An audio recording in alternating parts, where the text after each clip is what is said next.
The Endless Golf Podcast, brought to you by Toyota. And welcome into another edition of the Endless Golf Podcast presented by Toyota. And join me today from Celtic Nations Contracting are two dear friends, John Lynch and Damian McAllister. And guys, welcome to the podcast. Bobby, thanks very much. Hey, great to see Bobby, you guys, man. good to As see you always, again. you know what? We get to spend some time on the golf course together. And you guys have been so busy the last couple of years, not been playing a lot of golf. But we're going to get into golf in just a little bit. But I want to throw some flowers your way.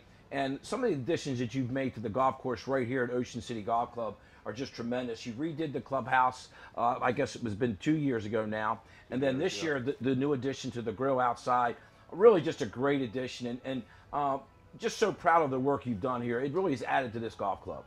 I appreciate it, Bobby, and you're always good for giving us a plug whenever you can.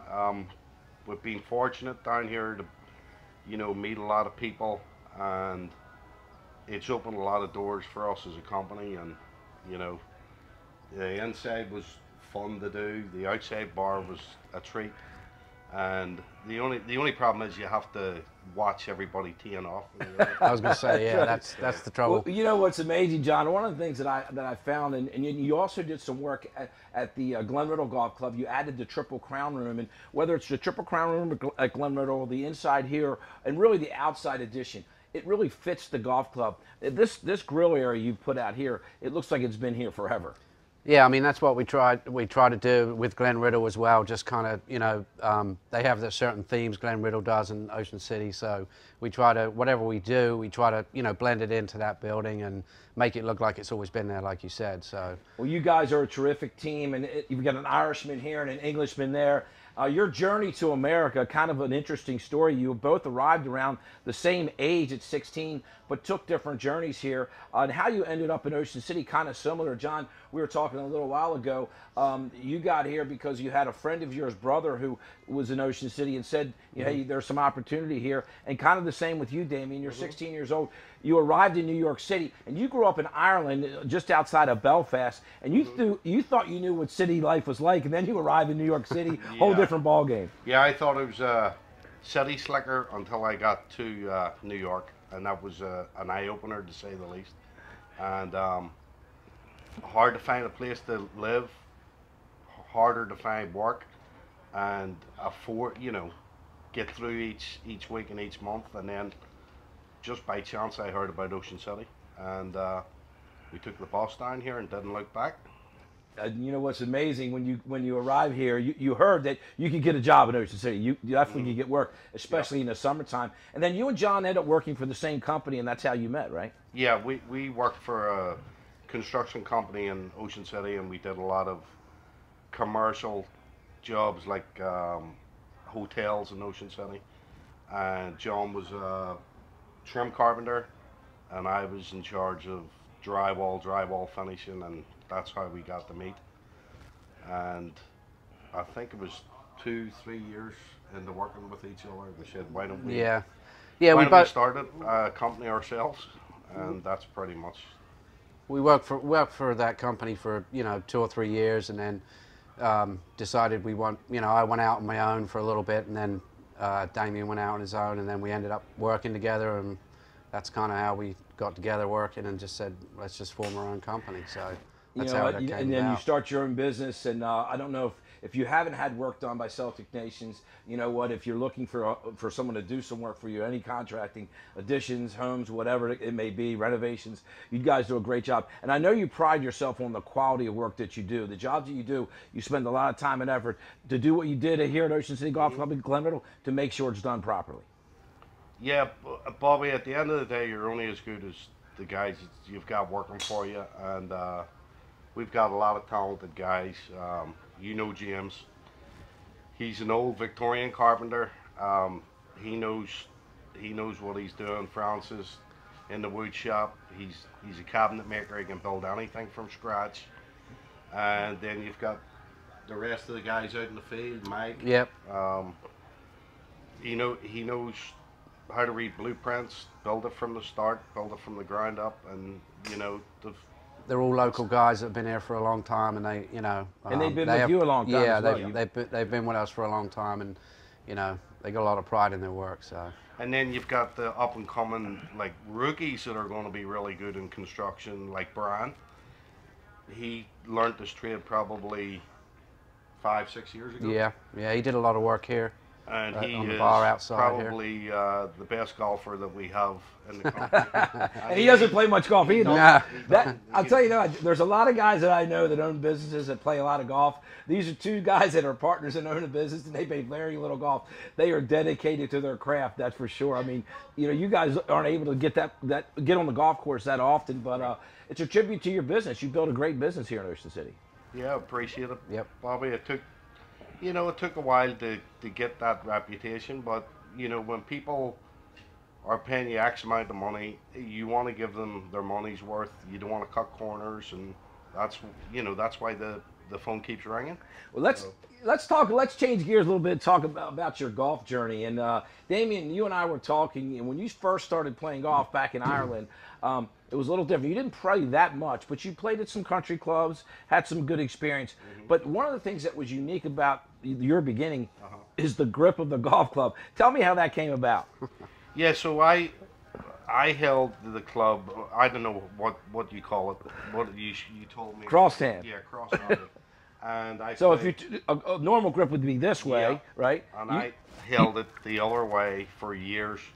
And actually, I was told in a batting cage when I was in there swinging, I think we were swinging at 90-mile-an-hour pitches, which I shouldn't have been in there to begin with. And the owner of the establishment came up and said, "Don't hit that, because if you hit that, you're going to break both your wrists."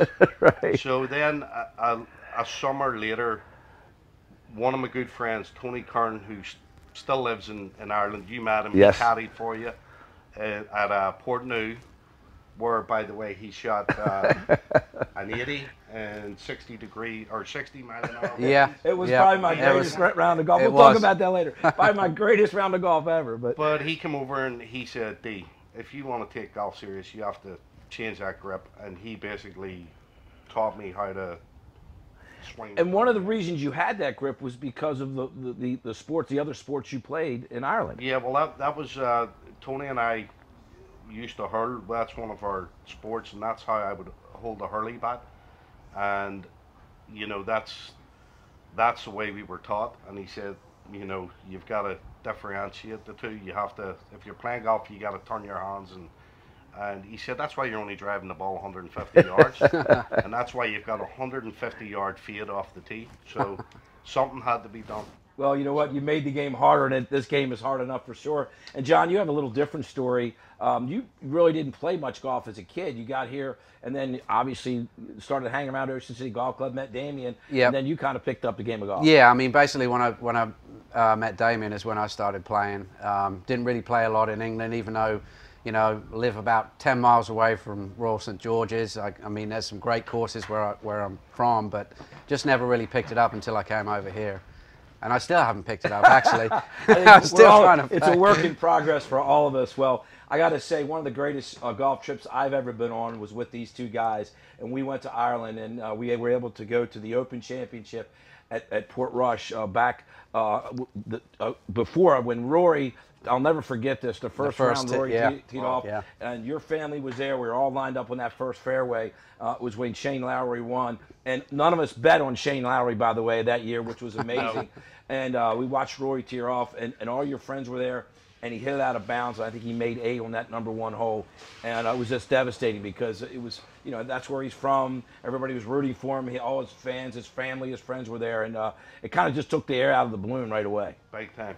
Big time. Yeah. It was so anticipated, his first tee shot, because that's where he grew up, and he was the odds-on favourite to keep the claret jug at that side of the pond. And I think I was standing with Kevin and Declan and yourself, and Kevin said, "I think he just went out of bounds." I said, "How could you go out of bounds off this first tee hit?" And he was in iron too. He was hitting an iron. Yeah. And he was behind the 8 ball from, I think he missed the cut by 1 stroke, so he didn't. He came back. He battled back. Yeah, he did. Well, I tell you what, we're going to take a quick break. We'll come back and we'll talk about golfing in Ireland and what that experience is like. If you've never been there, you've got to definitely put that on your calendar. Get to Ireland, play golf over there. It's absolutely different than any golf you've ever played. So we'll come back more with John Lynch and Damien McAllister after this. So stay with us. And now a word from our sponsor. I love a good adventure, and my friends and family do too. So we all drive Toyotas. Tacomas for my rugged buds, and Corollas for my city crew. And I drive a RAV4 that I take camping, shopping, and basically everywhere else. We all picked our Toyotas because they're reliable and efficient and have amazing resale value, saving us money now and down the road. So we can make every day an adventure. Check out buyatoyota.com for deals and inventory. Toyota, let's go places.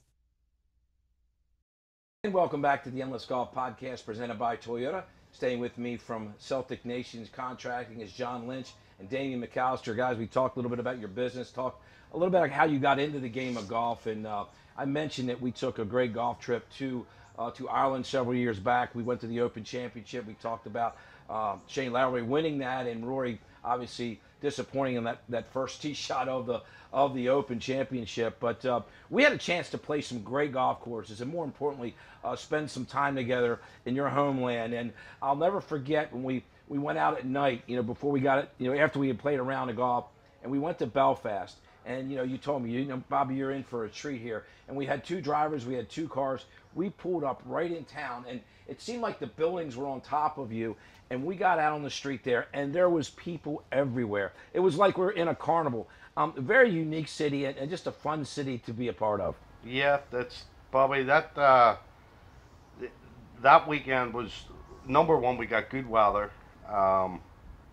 We get down into Belfast, and Belfast for the last 15, 20 years has been a buzzing city. Like the cuisine, the nightlife, and the people. I mean, you could attest to that they're very friendly when we were in the bars, and they know how to have fun, and they just put the icing on the cake as far as the golf trip. The golf was great, the nightlife was even better. It really was. And John, we had a great time, and I know one of the things you and I really enjoyed was the food and some of the pastries that you have. Oh, I've got a picture of you always. Some of the pastries over there are just phenomenal. Yeah, I mean, just going to a bakery and getting a fresh cream cake or something is just, I mean, I can't pass up a bakery without, going in and getting a fresh cream cake.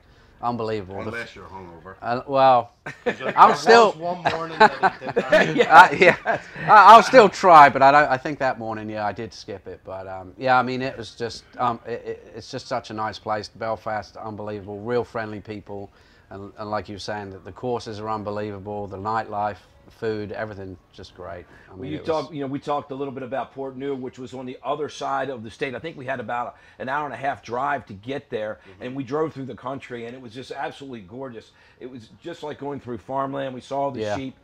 We get to Port New, it's on the other coastline, and it was absolutely gorgeous. But to your point, it was blowing at least 30 to 40 miles an hour that day. Oh yeah. And we had we always have a little action on the table when we play golf. And we were playing medal play, which is count every golf shot. And I did. It was amazing. I just kept everything in front of me. I was getting up and down. Kind of what you have to do on a day like that. Definitely, Bobby. And I think the mistake that I made when we went to Port New was not putting my mate Tony in my cart. Because when we started, he liked you. He took off with you. And he knows every nook and cranny around that course. He grew up in Belfast beside me, but his parents had a holiday home down there, and he would always play Port New and all the courses around there. And when we got to the turn and I heard what you shot on the front, I said, how is that even possible in this wind? So I tip my hat to you. You learned how to play links golf really quick. Well, I'll tell you this, Tony made a huge difference. And I've always said this, and you guys know, when you play with a caddy, if you play with a bad caddy, it can make you a lot worse. But when you play with a good caddy that can read greens and that can club you right, it makes a huge difference to your golf game. And I think that day was a good example. And guess who my caddy was? Who? Declan. So that was, I think we shot triple digits. Yeah, but I mean, it's so much different over there because here, you know, being in Maryland, the courses are pretty flat, and there's so much, you know, higher, lower greens, that kind of stuff. So, like you said, having a caddy definitely helps. And I remember teeing off at Our-Glass because Yeah. it was in the fog. You were hitting it to the fairway, but you couldn't really see where you were hitting it. It was, and you're hitting and you're hitting up yeah. yes, a lot of blind shots. So you talk about a blind shot with the fog. What a beautiful golf course that yeah. was. I mean, Yeah. that was a fun. That's one of my walk favorites. for- Yeah, Our-Glass. It really was. And then we got to play one of your home clubs as well, Balmoral, right? Balmoral, yep. That's my good friend Declan Fennell and his father Kevin. They've been members there. Anthony and his parents, they have been members there for years, and they rolled out the red carpet for us when we got there. I think they enjoyed Curtis's company in the clubhouse. He's buying everybody drink. But no, they really enjoyed it, and I hope to see them again soon. And I tell you what, it's always great catching up with Declan. I know he's your best friend, and he's a great man. And all the guys over there. Turney was great. They took us around. They couldn't have been a better host. We got to see pretty much everything you can see in the time we were there. We stayed at some great hotels as well. I know we didn't play Royal County down, but we stayed there. And that was kind of part of the experience. We traveled a lot. But having a bus over there, if you're going to go there and you're going to want to travel these different golf courses, take a bus. You know, we had, what was it? I think it was 8 or 12 of us. I think it was 8 of us. But then you figure in all the golf bags, all your luggage, and the van is the way to go, I think, you know. Absolutely. And one of the things you don't want to go, because we talked about the nightlife, it's outstanding, it's fun. You know, you're having a round of golf, you're going to share a Guinness after you're around for sure when you're in Ireland, right? You do all that, have fun. But John, you know this. At Royal Belfast, you were not feeling well that day. I was not. No, I was struggling that day, and I think we were walking. I mean, you Oh, walk. there were no You walk. buggies? Yeah, no buggies. No So that was, you know, walking the course.